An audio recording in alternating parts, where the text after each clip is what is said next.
Bonjour à tous et bienvenue dans cette nouvelle édition du journal de 8 Mont-Blanc. Voici les titres de ce mardi 13 août 2019. Ils sont les gardiens des troupeaux en alpage, focus ce soir sur le Patou en Maurienne. Et puis direction Genève et son musée d'histoire naturelle qui accueille une exposition sur le phénomène biologique de la prédation. Mais avant de développer ces titres, un point sur le mouvement de contestation du personnel médical. En grève depuis le mois de mai dernier, le service des urgences de Chambéry a réagi ce mardi au communiqué de presse publié par le centre hospitalier Métropole Savoie. Alors que la direction des hôpitaux d'Aix-les-Bains et de Chambéry annonce de nombreuses avancées dans le dialogue et dans les demandes des organisations syndicales, les urgentistes restent sceptiques. Le dialogue semble donc toujours rompu, comme nous l'explique l'une des infirmières du collectif national Interurgence, au micro d'Emmanuel Jaude. Concernant la hausse de salaire, c'est ce qui a été opté au niveau national, en sachant que nous, on n'a pour l'instant rien eu. C'est prévu pour la fin du mois a priori, donc on attend ça. De ce qu'on nous a donné en termes de dialogue, on n'a pas du tout l'impression d'être entendu parce que effectivement le communiqué de presse dit qu'on a demandé à avoir nos heures supplémentaires de payer, ce qui n'est pas tout à fait vrai puisqu'en fait nous ce qu'on a demandé c'est surtout de les limiter et de remettre les effectifs à jour pour arrêter cet épuisement des soignants. De toute manière ces heures supplémentaires nous sont payées chaque année donc qui nous les payent en juin ou en décembre, je ne vois pas trop l'avancée. Voilà. Et puis pour ce qu'ils nous ont donné les brancards et les fauteuils, c'est triste de voir arriver un mouvement de grève pour avoir des brancards et des fauteuils pour pouvoir s'occuper dignement des patients. Voilà, donc pour nous ici à l'hôpital de Chambéry, on n'a pas du tout l'impression d'avancer. Ils sont entre 3500 et 4000 dans les Alpes. Les chiens de protection de troupeaux, communément appelés patous, veillent sur les brebis dans les alpages chaque été. Dans le massif alpin, on dénombre aujourd'hui un patou pour environ 230 ovins. Dans ces chiens de protection, on a plusieurs races. Nous, on utilise sur nos alpages deux races, le montagne des Pyrénées et le marème des Abruzzes. Donc là, on a deux marèmes des Abruzzes.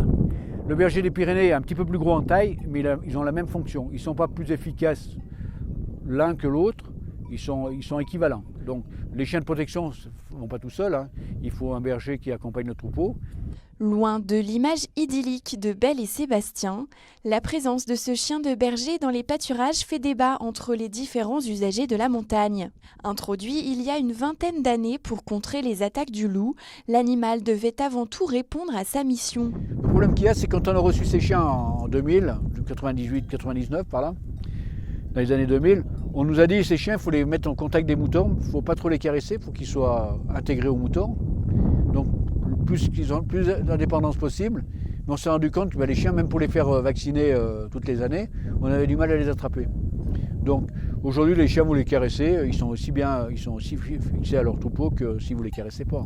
Ça n'a pas été une bonne introduction au départ. Aujourd'hui, les acteurs du pastoralisme se mobilisent pour faire évoluer le rapport entre les randonneurs, vététistes ou simples promeneurs et ces imposants gardiens. Ateliers, livrets d'informations, sensibilisation autour des bons comportements à adopter, tout est mis en œuvre pour une cohabitation plus sereine. J'étais berger pendant 35 ans, dans la montagne ici, du Créron. Je suis à la retraite, je viens donner un coup de main, mais c'est super. Comme ça, les gens, ils apprennent à voir qu'est-ce que c'est un patou, à voir comment se porte le berger et la bergère. En cas de rencontre avec un patou, il faut avant tout se laisser identifier tranquillement. Éviter de courir et une petite astuce, bâiller. Le bâillement signifie pour le chien l'indifférence et donc l'absence de menace. Du monde cellulaire apparu il y a 3,8 milliards d'années à la gigantesque tête de larve de libellule aussi bien dotée pour la chasse qu'un dinosaure, la nouvelle exposition du Muséum d'histoire naturelle de Genève décortique les mécanismes de la prédation pour mieux comprendre l'importance de la biodiversité.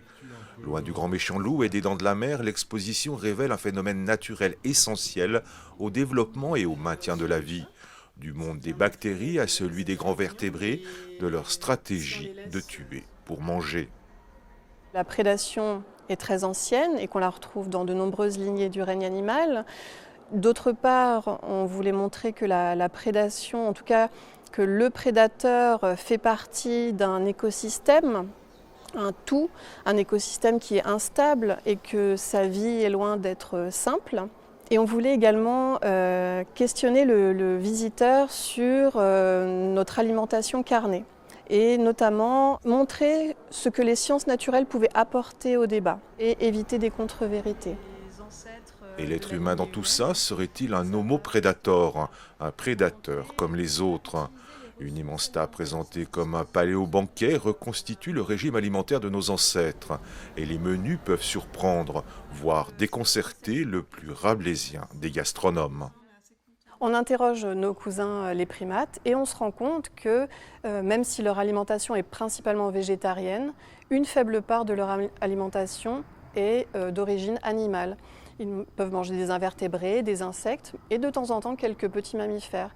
D'ailleurs, on a montré une scène avec un chimpanzé qui est en train de chasser et de manger un galago vivant. Donc ça peut choquer, mais pour lui, ça lui permet en fait d'accroître ses chances de survie. L'humain est clairement omnivore. Presque la consommation de viande dans nos sociétés modernes dépasse souvent largement nos besoins vitaux. Fort de ce constat, l'exposition du Muséum d'histoire naturelle de Genève nous incite à nous interroger. Serons-nous la première espèce animale de l'histoire à devoir adapter notre régime alimentaire, non par besoin, mais par choix? C'est la fin de cette édition, merci de l'avoir suivi et à très bientôt sur 8 Mont Blanc.